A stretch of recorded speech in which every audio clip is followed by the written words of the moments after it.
Now, to understand what happens in a person's body who has anxiety, let's understand it with the story of two friends. These two friends, one of them is Max and the other's name is Ray. Ray and Max are meeting after a very long time and they decide, let's head to the mall, let's do some shopping, and then let's catch lunch later. They meet just outside the mall and they go inside and they decide we need to go to the second floor. They go towards the lift, they enter the lift. Along with them, a lot of other people also enter the lift and the doors close. As they are going towards the second floor, suddenly the lift stops. When the lift stops suddenly, everybody in the lift they let out a gasp. This is not usual for the lift to stop suddenly in a mall, and they're looking around at each other. Some of them are thinking maybe, we should press the emergency button and call for help. Others have taken out their mobile phone and thinking maybe they should call someone and see if something can be done. At this moment, for all of them present in the lift, their sympathetic nervous system has got activated. All of them who are present in the elevator, the sympathetic nervous system has got activated. When the sympathetic nervous system gets activated, it prepares you to fight or flee the situation. So, for all of them, maybe their heart rate has increased a little, maybe they are feeling a little bit sweaty. It's just very, very little, okay? Before anybody can do anything and really take any action, in a split second, the elevator starts moving again. They all breathe a sigh of relief. They look at each other and they are smiling.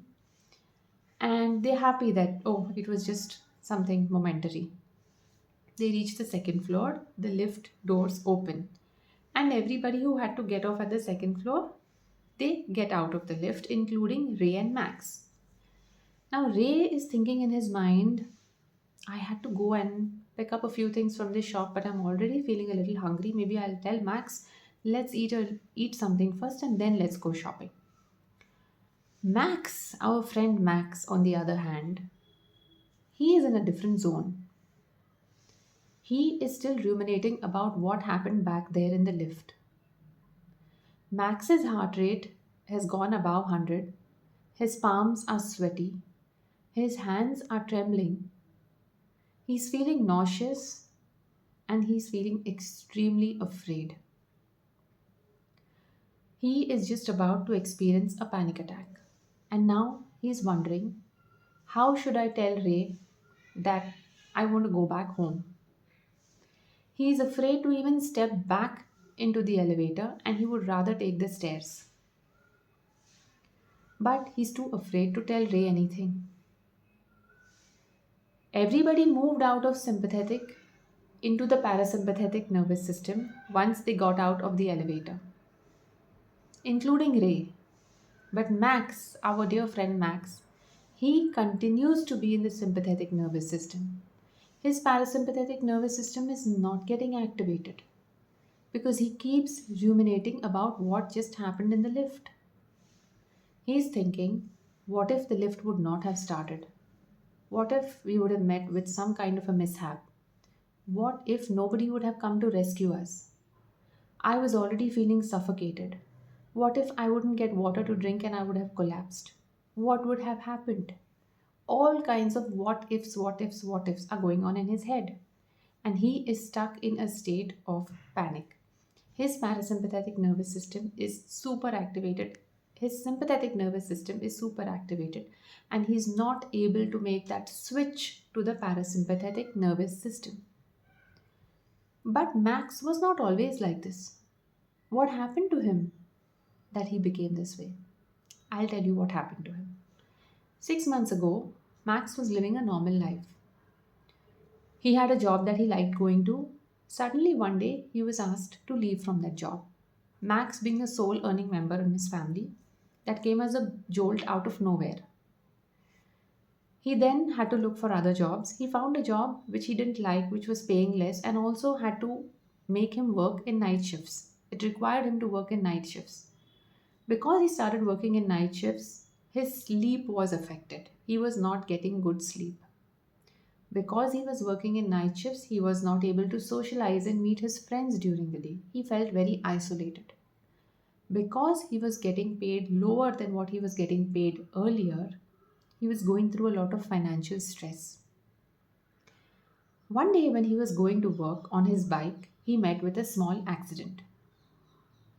This accident left him further traumatized, and he was then very, very afraid. He was afraid of going in a bus, going in the train, even things like elevators, he was afraid. All of these things happened to him, and then he started experiencing panic attacks. When he experienced his first panic attack, he didn't understand what was happening to him. And then he started living in fear of the next panic attack, always being fearful. Worse, he had not shared this with any of his family members, any of his friends. He had not sought any medical help for him. He had not even discussed this with his friend Ray, who was one of his closest friends. He kept this to himself. But what had happened inside Max's body that these things were happening to him? Max's nervous system had, in a way, you can say, maxed out. He had put himself through so much stress that there came a point where his body said, I am temporarily out of order. The nervous system said, I need a break. And that's what was happening when he had anxiety attacks and he had panic attacks. It's like when you're listening to loud music for a very long time. You're in a room where loud music is blaring. What happens to your hearing? When you step out of that place, you're not able to hear properly for some time, isn't it?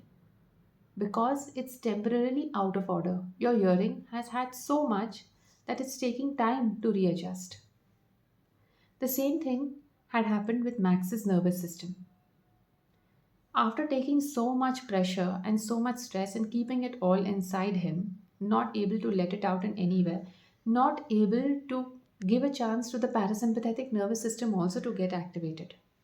The sympathetic nervous system had been overworked, and his nervous system said, listen, I am temporarily out of order.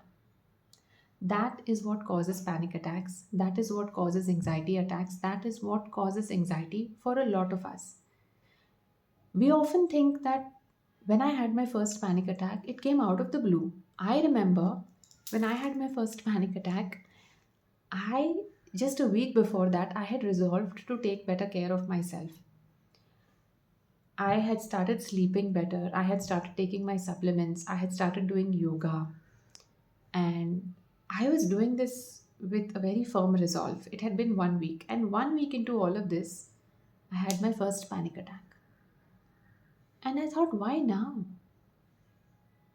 But the time before that had been very stressful for me. I had not got enough sleep. I had not been eating well. I had not been socializing.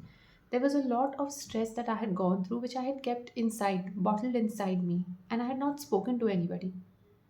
I didn't have the time, and I thought nobody has the time. So I just went on and on and on till my nervous system said, we're done. We need a break. Do you realize what you're doing?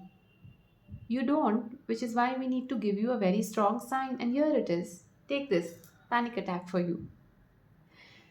So that is what was happening. So, in your case, too, if you look back and you think, if you just introspect, before you had your first panic attack, maybe you were going through a time of chronic stress. Maybe there was a big change in your life where you either lost a job or you lost a loved one, or it was just a big milestone for you. Maybe you moved houses, you moved cities, or maybe it was childbirth, something like that. Or it was a sudden health scare, either for you or for a loved one. Sometimes what happens is that we go through that stressful situation and the situation has passed, but we get our anxiety or our panic attack some time after that, and we wonder why now. That is because we may not realize it, but we are then in the habit of ruminating about that event that has happened. We constantly replay that event in our mind. We either replay it scene for scene or we replay it with other permutation combinations, that what if this would not have happened and rather this would have happened, or what if this would not have happened and something worse would have happened. Now, for our body, it does not realize that what we are imagining is just imagination. It's not a real stressful scenario that we are going through. It's just imagination, it does not understand. It produces those stressful hormones just the same way, whether you're going through a real stress or an imagined stress. So, even if you're not facing an actual stressful situation, but you've gotten into a habit of ruminating about the past and feeling bad, or worrying about the future and thinking what ifs and feeling very scared and scaring yourself, that could also produce anxiety and panic attacks for you. Then, what happens is your nervous system, when it's temporarily out of order, it does not respond to the stressful situation and then produce those stress hormones. It randomly produces stress hormones. So you are sitting comfortably watching a TV show, or you're sitting and reading a book, or you're out for a walk, and your nervous system just randomly fires those stress hormones to an extent that you experience panic attacks. So, what it's doing is just trying to protect you because it does not understand that you are in a safe space, there's no danger around, but it's trying to protect you. Now, when this happens, our response is, oh my god, what's happening? Am I getting a heart attack? Am I dehydrated? Is my blood sugar low? What really is going on? Something is seriously wrong with me. And that fear then further fuels our stressful situation, and the body produces more stress hormones, we get more panic, the body produces more stress hormones, and that keeps us stuck in this loop of panic.